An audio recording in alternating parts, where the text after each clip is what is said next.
Welcome back, everyone, to the European VC podcast. Today, I have an episode for you that I truly enjoyed. We are talking to EstVCA's Kaari and Margus, and we're diving deep on what it is that have made Estonia such a special ecosystem and the key policies that will carry it forward, as well as what we might learn from them in the rest of Europe. And then, of course, given that we just had an election just a small month ago or so in the US, we also talk about what that might mean for the European ecosystem and how we can move to progress. Thank you, everyone, for listening in. I do love you so much for it. This was their finest hour. Tear down this wall. It's more than just an alliance. This is a union of values. Let's start acting. This show is not investment advice, and the hosts of this episode may be invested in the funds and companies featured. Margus, Kaari, welcome to the European VC podcast. Hi. Pleasure to be here. So before we dive into this conversation about the Estonian venture capital ecosystem, as well, of course, EstVCA, the Estonian Venture Capital Association, let me just ask the two of you to introduce yourself to the audience so that everyone knows exactly who they're hearing from. Sure.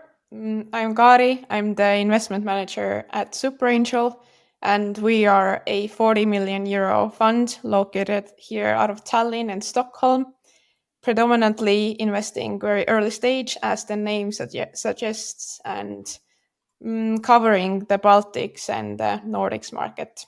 And in addition to that, I'm also the chair of EstVCA. Hi, I'm Margus from Karma Ventures, one of the partners. We are a deep tech fund in, let's say, late seed, A round, and investing across Europe.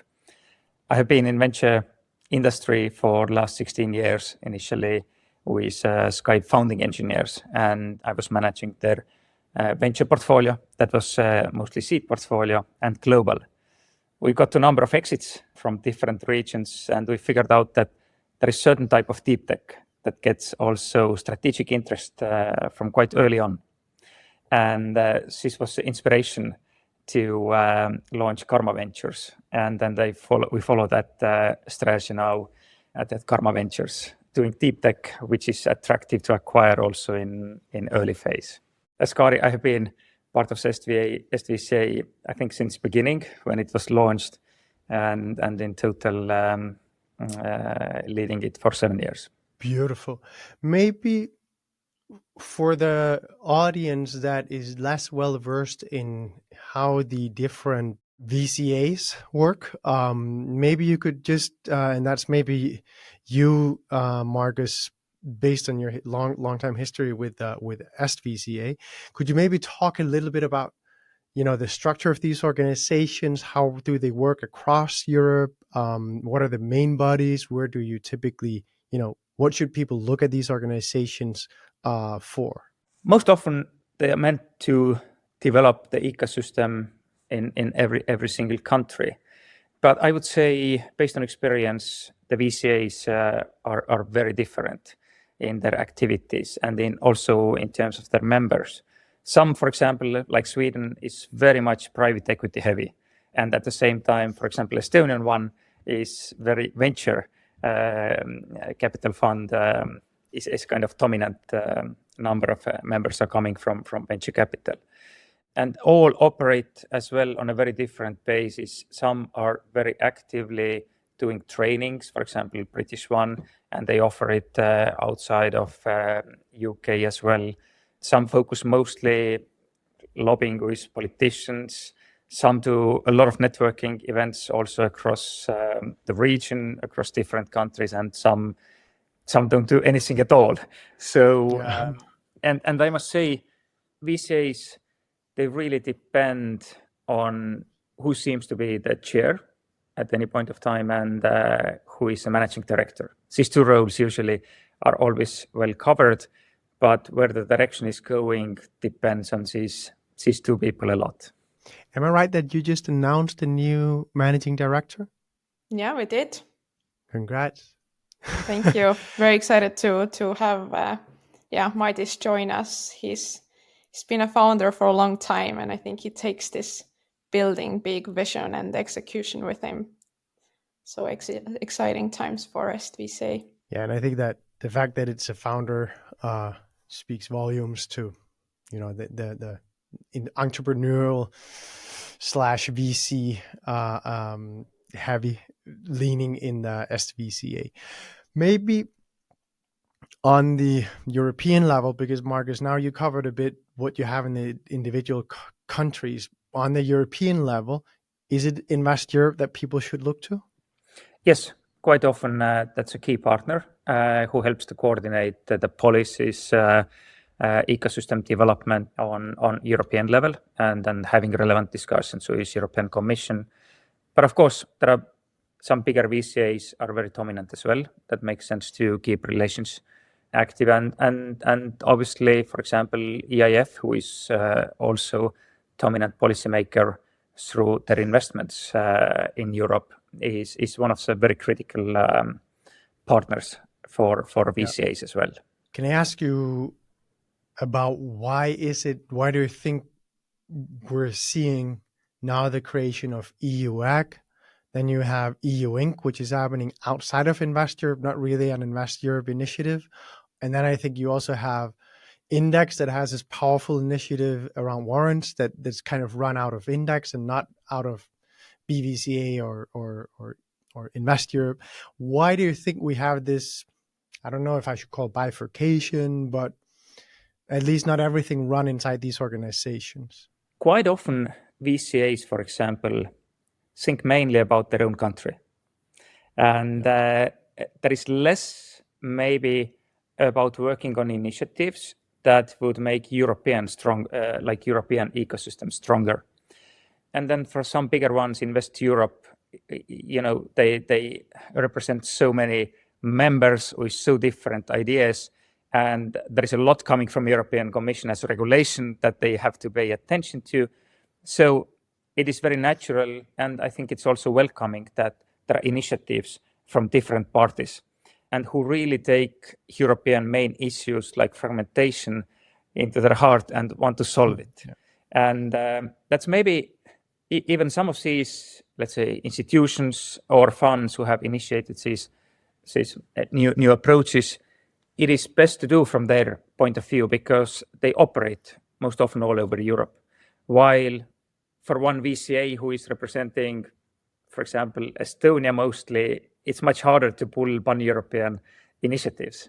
I think it's a healthy mix of ideas to be implemented to really tackle the core issues in Europe. Kaari, I want to ask you a personal question. You're young. Why do you choose to lean into this policy work today? Does policy work only come with older age? I don't know. I think, I've been in the ecosystem now, first as an operator, then I came over to Superangel, and where I have been for 4.5 years. And all of this is so integrated. Everything that we do, that the policies, the favorable markets for our startups to be able to operate. And, one day we all have to raise funds. We all have to operate out of our local markets and attract funding here. So everything goes hand in hand.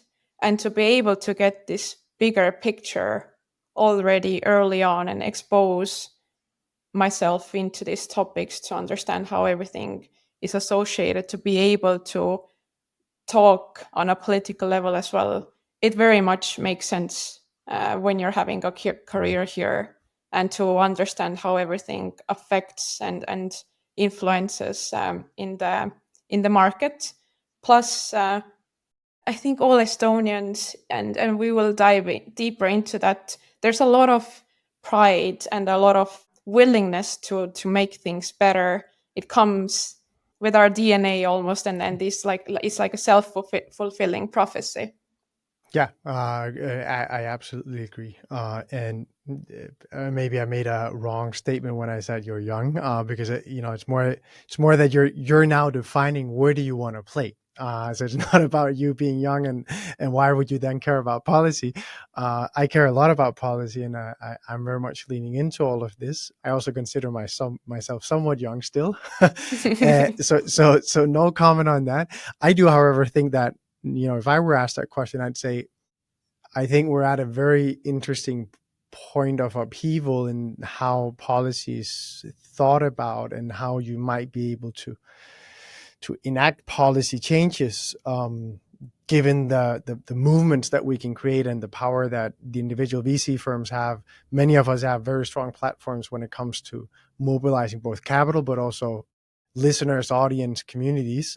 So I think that if we lean in as an ecosystem, we can do a lot. And then everyone is very obsessed about, what's the future going to be. We all have seen tech being the major driver of societal change over the last long period. And if there's anyone that spend all their time daydreaming and thinking about the implications of technology, then that should probably be VC. So I think we're in a very unique position to bring something to the table. Margus, you're nodding a bit, and you have the historical perspective of also having, been right in, at the forefront of this right from the beginning. Does any, the things that I'm saying, is that particular to the day and age we're in right now, or have you always thought of it like that? Yes, I think people who tend to lead VCAs and similar type of associations or initiatives, they might have still like caring about the ecosystem as part of their heart. So, I happen to be in Ministry of Finance in early days in Estonia, at the time when we actually joined European Union and NATO, taking care of the whole state budget, tax policy, and economic policy. And having been, let's say, on the other side of the table, you might be in a very good position to understand the whole ecosystem. I think based on that experience, it also helped us to discuss how to change, for example, options taxation in Estonia. And we did it in collaboration with Ministry of Finance from EstVCA point of view. And it was very quickly rated as number one ecosystem by Index Ventures in the world. Mm-hmm. So, and then very fast, few countries copied it, and really everybody should do. So that's a positive trend for having less friction in Europe.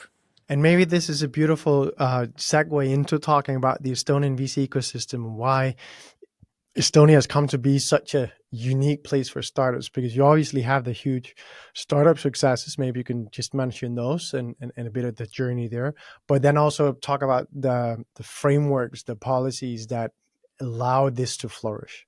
Understanding why Estonia has become such a successful hub, it's very hard to pin down this one thing that has happened, but rather a sequence of events. And what Margus mentioned before, I guess the mindset has always been, also from the governmental side, to have as little friction as possible for people to execute on big ideas.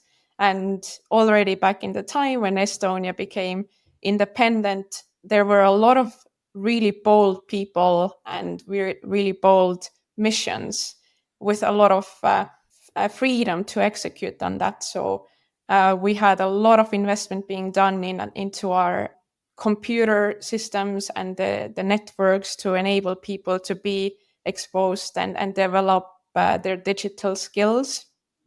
And of course, when Skype was founded and the whole success story and how this had a major ripple effect back then, obviously kickstarted everything. And if you look at the Atomicus report now that was just released, it's incredible the type of success. And when we look at the per capita, which we have to do to be able to sort of compare ourselves, we are by far the most successful hub in terms of VC investments into the ecosystem and the startups that are developing from here. So the freedom, the digital savviness to be able to launch your company in 15 minutes, to be able to access computers already from a very young age, to have these extremely savvy, skilled people from Skype staying in the ecosystem, investing back into the ecosystem, starting their own companies. There's a very illustrative picture of the Skype effect only in this ecosystem. The mentality, the pride that comes with being an entrepreneur, it is very much in the Estonians' DNA, which is not necessarily the case in many ecosystems.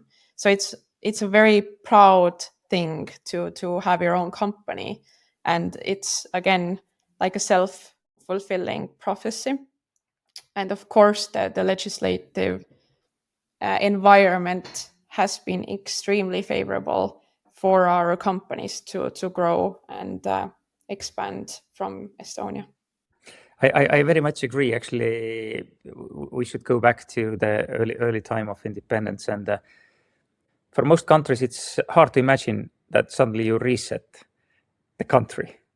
Like you reset everything and you start thinking, what's your constitution? What's your business law? And so many have built laws, 100 years, 200 years, law on top of law, and so was the culture. So I think that was very defining moment. Secondly, Estonia did something very differently from most companies who got independent at the time. We decided to privatize everything very fast. And that was a very painful decision to do.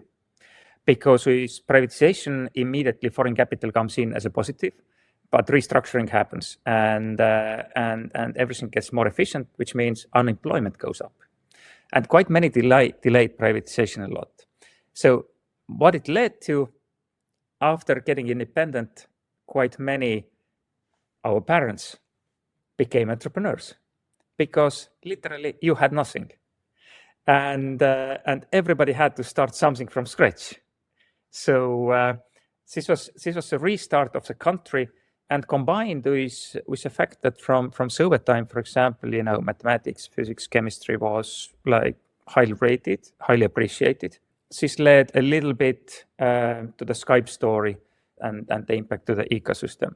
But having said that, I think there is certainly element of luck. And whatever we try to define, I think Skype was a lucky moment for Estonia, having the main engineering hub here. This luck is needed, I think, for all ecosystems to really to kick off. Otherwise, it goes into policy measures that sometimes half well designed, and they might have good impact, they might not, but the luck will come to every country at one point of time, and many have, of course, experienced it already, building strong ecosystems. I know a story very intimately of an ecosystem, I won't name them here, but where the politicians and policymakers have, kind of retrofitted a great narrative around why this ecosystem came to flourish. And it almost looked inevitable that these two companies that ended up being very large successes would come to be, and then after that you'd have a flourishing of the ecosystem. But I've more and more come to think, I think it was freak luck that there were 4 guys in the same university that got together, they did something incredible, then one of them spun out, another one came in, and that was just freak luck. And then after that, we a lot of beautiful things happen, kind of like you can describe with Skype, right? It was really a huge ecosystem around, or were you just really lucky that there were some entrepreneurs that caught lightning in a bottle at that time and then managed to take it further there? If you were to point to any specific policies that you would say the European ecosystem worldwide, I was about to say across the ecosystem, would do very wise to adopt, or look very closely at Estonia to learn from, what would those be? We're most famous for our stock option policies, as they are. Could you describe the core characteristics for people to know exactly why? And maybe especially in addition to that, because this is where these things often are very difficult to implement in Europe, how do you get the general public to like this idea? Because most places it's considered, say what? Are we going to do something preferential for the tech billionaires? Fuck you. I think Margus can comment maybe if there was any backlash at the time when this happened, but essentially it's a lot to do with taxation.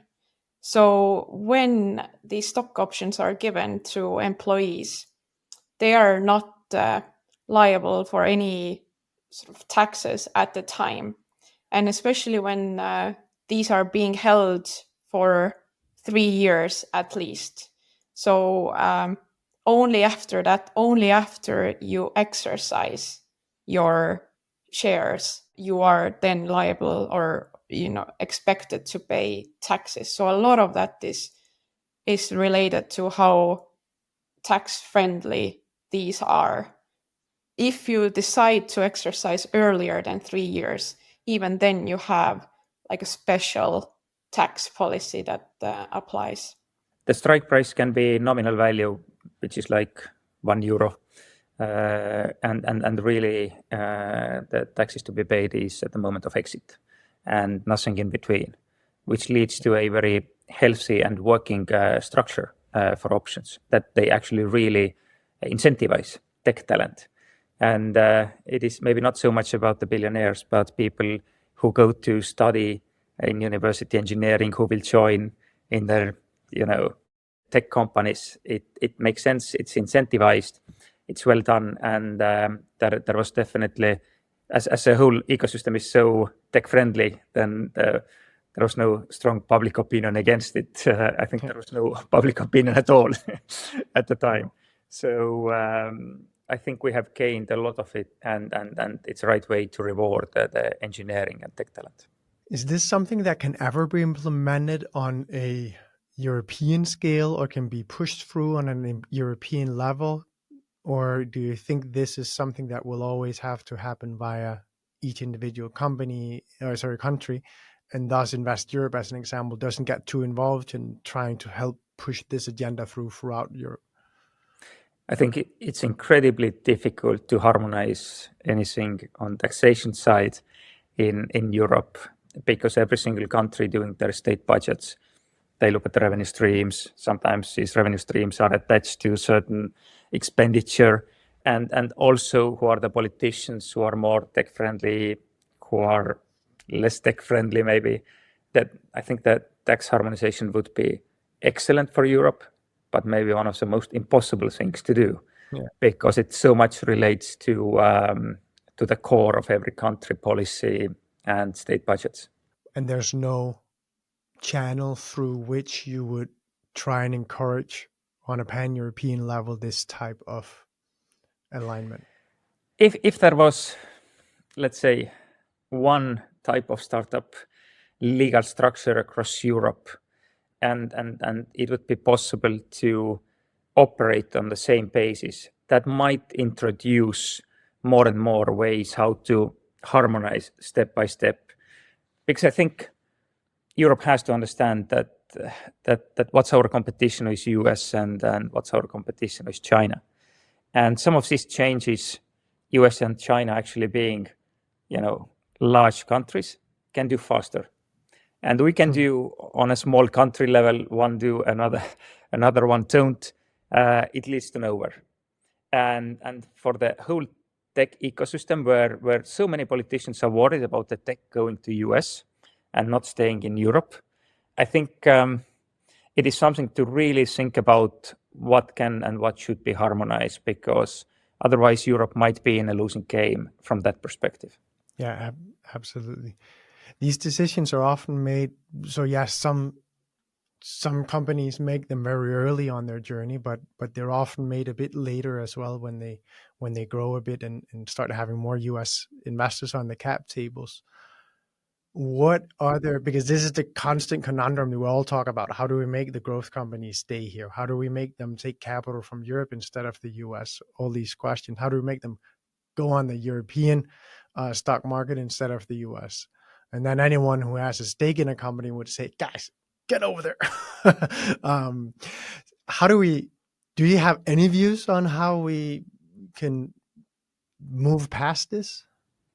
It's a very tricky question. From the fund point of view, for example, how we think is we should do what's best for the company. Now, what's best for the company? Yeah, it's not necessarily best for the country. And luckily, of course, it goes without saying, US investors investing nowadays so much more in Europe and finding good deals. And Europe has proved that you can make good returns in here. Then quite often still the company needs to move to close to customers. And quite often the US market is the best regarding the customers being close to them. Of course, you can keep a headquarter in Europe. And then the question is where? Where is the environment like best for it? So, and as long as headquarters are, there's of course argument for IPOs and listing in the US, which is a whole separate story.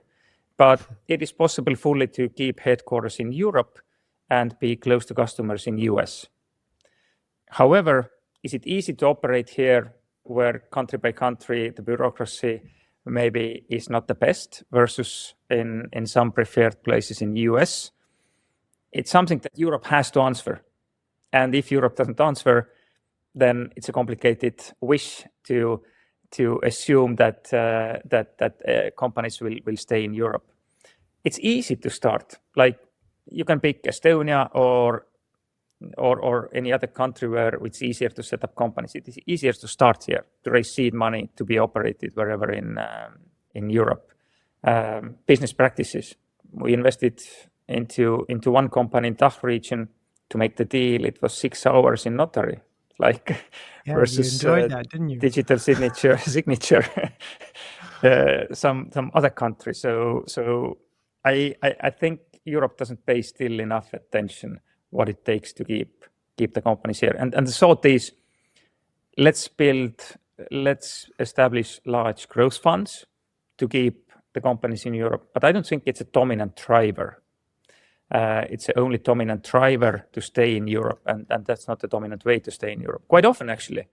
And if you were a fully privately funded growth fund, you probably would not ask your European companies to stay in Europe. Because as you just said, you do what is best for the company. And oftentimes, unfortunately, there are definitely not companies or countries where it's perfectly all right to stay in Europe, but there are definitely also situations where you would say, let's move to the US. In certain circumstances, a number of companies can prove that Europe is a good place to be. But enterprise B2B, for example, it's much trickier. Yeah, no, exactly. I think when you're building a B2C business or marketplace, it might be a little bit easier. And I guess when you look at Bolt example, where Sequoia came in, they haven't expanded to the US. And right now, I don't think they're planning to do that either. But they have built an extremely successful business in the European and Africa and Middle East area. So when you're able to operate here and grow, and the market is wide and open, you're very welcome to stay here, I think. But exactly when you go to enterprise customers, you go to B2B, very, very often you're going across the pond. I actually don't know. Maybe one of you do the EIF money to the growth funds come with a heavy string attached on where the companies must be domiciled even later as well? I have specifically not looked into it, but the policy, if they define in that way, definitely will have impact. Just to bring an example, in 2016 when we launched Karma Ventures and we were deep tech fund since beginning, there were not many deep tech funds. You went to events and deep tech was kind of rare. But EIF was very clear that a few years back they said we invest in deep tech, quantum, life sciences, climate, so on. And you could see quite quickly European landscape to at events. Hey, I'm climate fund. Hey, I'm deep tech fund. Hey, I'm quantum fund. So suddenly everybody fall into the EIF buckets. So I think the question is if growth funds, based on any limitations what the policymakers are setting, are able to raise from private money additional funding, and that will be the proof of the policy direction. I'll definitely do an episode on that sometime soon. That should be explored.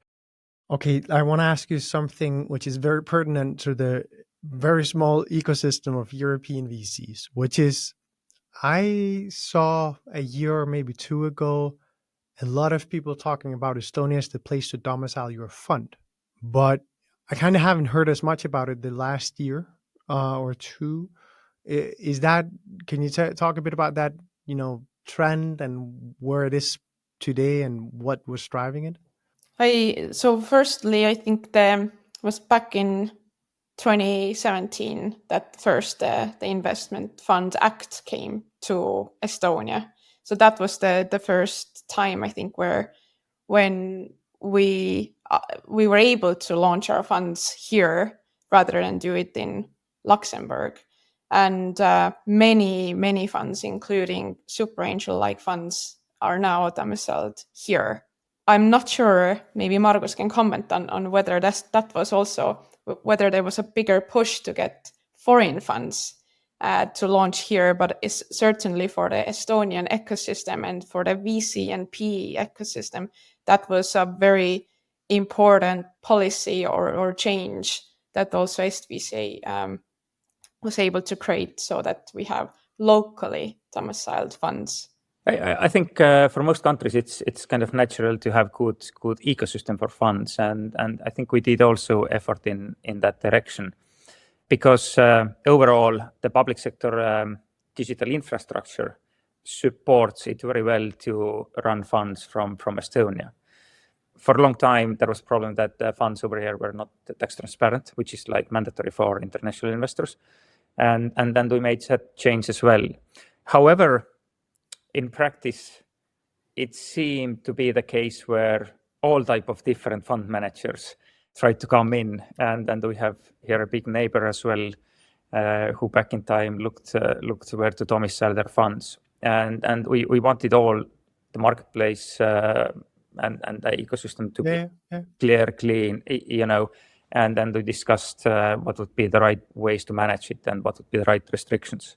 Overall, for a small country to become a significant player as a domicile for funds is quite tricky, in a sense that when it gets to really bigger funds, the question is how stable is the legal environment, how much practices or court cases have been with funds that we can learn from and understand how the legal system operates and so on. And it takes like 20, 30, 40 years to build up.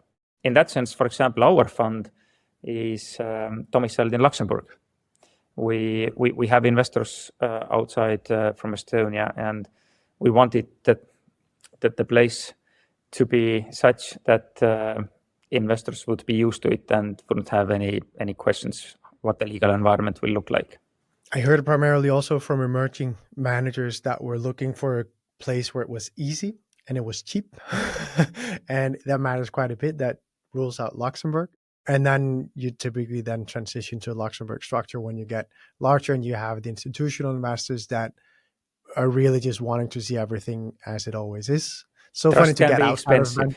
of yeah, it's super expensive, but it's so funny to also get outside of venture and then talk to normal people. And then you talk about these Luxembourg domiciliations, and then they're like, yeah, it's fucking tax haven finance, guys. So, yeah, you just got to do it. It's not about all these optimizations and being super capitalistic necessarily. It's just about the name of the game. That's quite interesting to always. I love being outside of the Europe or outside of venture sometimes to see what my neighbors in my little village that I live in think about our world, and they definitely don't always look at us as as the way we think they would. We had this famous sketch last year for the Estonian Startup Awards, and they went to the supermarket to ask and showed the pictures of literally the most famous people that we think there are in the ecosystem, like Margus Uudam, the CEO of Bolt. And it was a very good reality check of like the bubble that we live in, because quite often they have never heard or seen. Never heard about the it. people. And they and then if they were to guess who they were, they'd say, well, some famous influencer or Exactly, hobo or singer or something like that. Like recent college grad. It was a great entertainment. Yeah.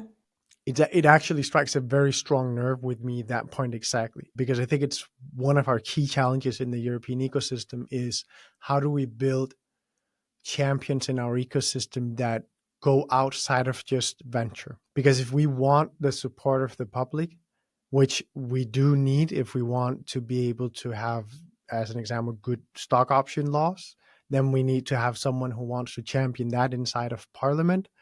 And they will only do that if it's a winning cause. And they will only do that if they like the people that this is helping.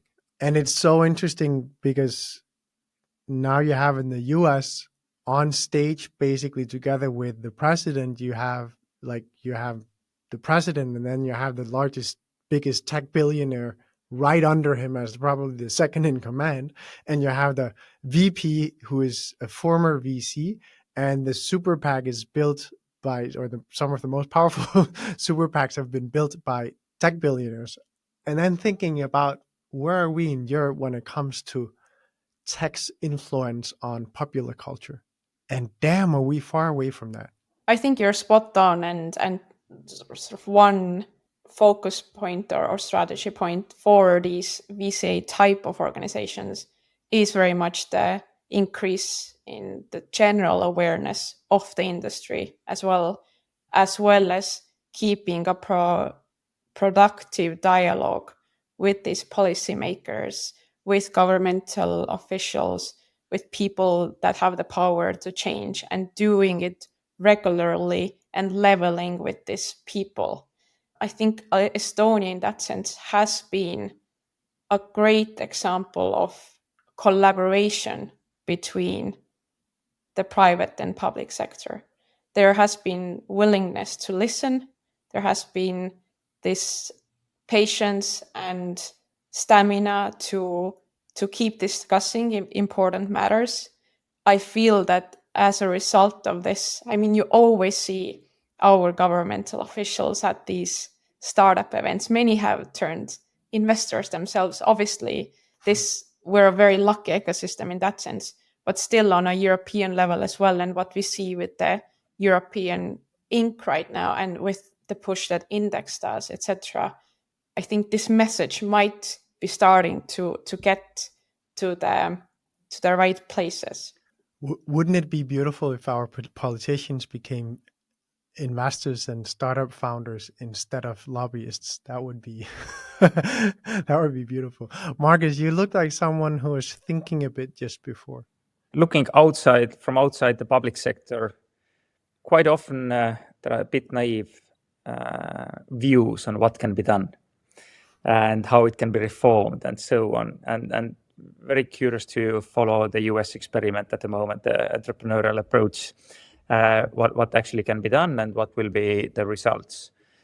I think the policy making, it's inevitable that the power will shift depending on who will vote and for what reason. And as we have seen, there are underrepresented groups who become vocal, and then waves of populism or not populism are happening. I think Estonia has been incredibly lucky in a sense that we defined our economic policy in early 90s. And literally almost whoever has been on power have followed pretty much the same principles. Well, it's changing a bit, but the main policy in simple words was to build a great ecosystem to run your business, but you choose what you do. And that approach actually led into government is not interfering as a principle, which also leads to where government doesn't make selection. Okay, let's go to biotech. Let's, for example, let's pick a vertical and let's start investing. Because the environment is great, you decide what you do.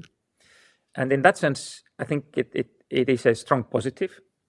It leads to more maybe opportunistic and good ideas on how to build the scaling startups in different verticals. But we will probably be not famous for life sciences or for semiconductors or optics or whatsoever, because there is no policy that built up the ecosystem infrastructure, educational infrastructure, labs to solve like deep problems in one single vertical.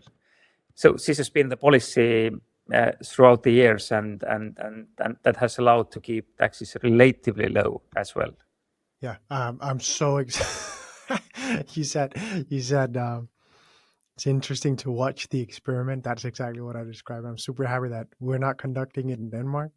I'm a bit sorry that we have very sorry, obviously, that we have the Ukraine-Russia conflict going on at the same time, because that's a key part of their experiment, which I would probably, I think it would have been all upside for us in Europe if we were to just, if we didn't have that conflict going on. I think there would be so much upside in seeing this experiment run its course in the US. Now I think we have a bit too much of a hand on the boiler while they're conducting it, but very, very interesting to see what the entrepreneurial approach, the burn it to the ground approach might lead to. There is just so much where you could imagine, okay, let's cut these costs, and actually we have this agreement with IMF. Let's cut these ones. Okay, we have promised to European Union on that front, and there is so much that you need to know inside out, really, to come up with proper reforms and efficiencies. But it's so funny because if you start with that reflection, can you do this, or what are the reasons why you can't do this? There's so much that the Trump government wants to do, or Trump administration wants to do, that you can't do. But then on the other hand, you can also just say, fuck it, chuck the rules, and then say we're going to impose 25% tariffs on Mexico and Canada until they solve X big problem that we have with immigrants, as an example. And then you're like, yeah, I don't know, I don't care what I violate. There's no institution that's above my sovereignty as a country. Yeah. And I'm just going to do whatever I please me. And you're going to comply because you need me more than I need you. That's a different view on. Let's see what we learn as a good practice. Yes. Well, I don't think Denmark would do very well with that approach. So, yeah. All right. Is there anything that we have not covered that we should have covered? I think the future challenges is maybe something to discuss. And on that topic, what's in your mind? How do you see? Still, we discussed a lot of maybe public sector and regulation and initiatives.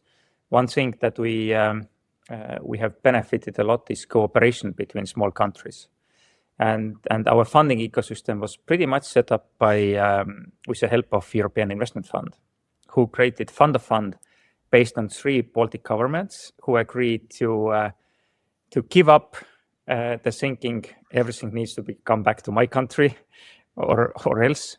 And I think it was and most current venture and private equity funds were cornerstoned by Baltic Innovation Fund and collaboration in 3 countries.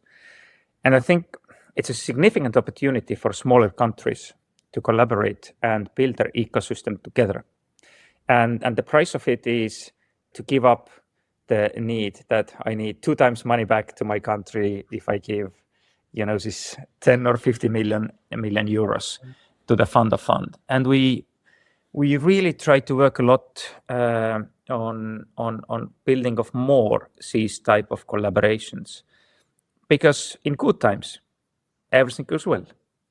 In difficult times, the venture ecosystem tends to particularly come back to let's say, to your own country where LPs maybe stop investing or invest only in your local country. And I think many regions in Europe and Europe itself would be so much more resilient if there are more cross-border investments. And from our ecosystem point of view, it is particularly LP cross-border investments that would make the whole ecosystem much more resilient. And the return profile of the LPs would be considerably better. Yes, depending who presents data, Europe is already overall a very good place to invest. Yeah, well, we're doing well, but definitely I think there's a lot of LPs that would do well if they looked a bit outside of their own country when they consider which fund are we going to allocate to. And I think Europe would benefit a lot also. Not everybody still likes the idea, but yeah, I think what gives stability to US ecosystem are endowments who invest systematically to venture in good and bad times and being potentially tax incentivized to do so.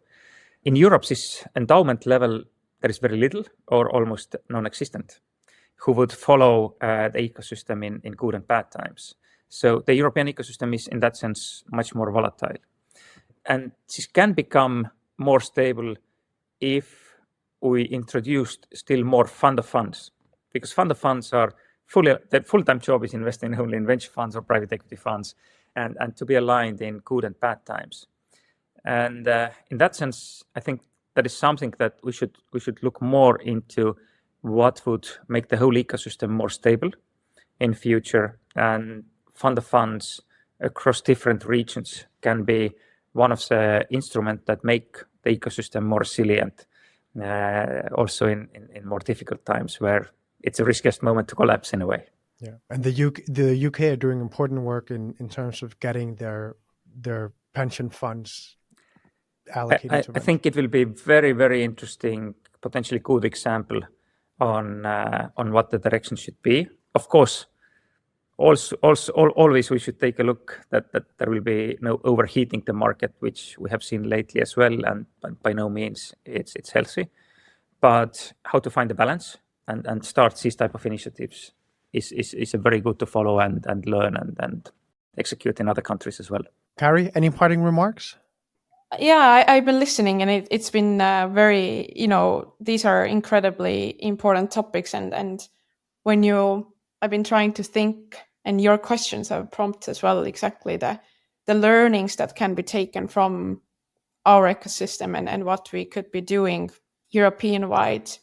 And we can't get around the talent part as well, and in general how we attract and how we grow talent in our local ecosystems and across Europe.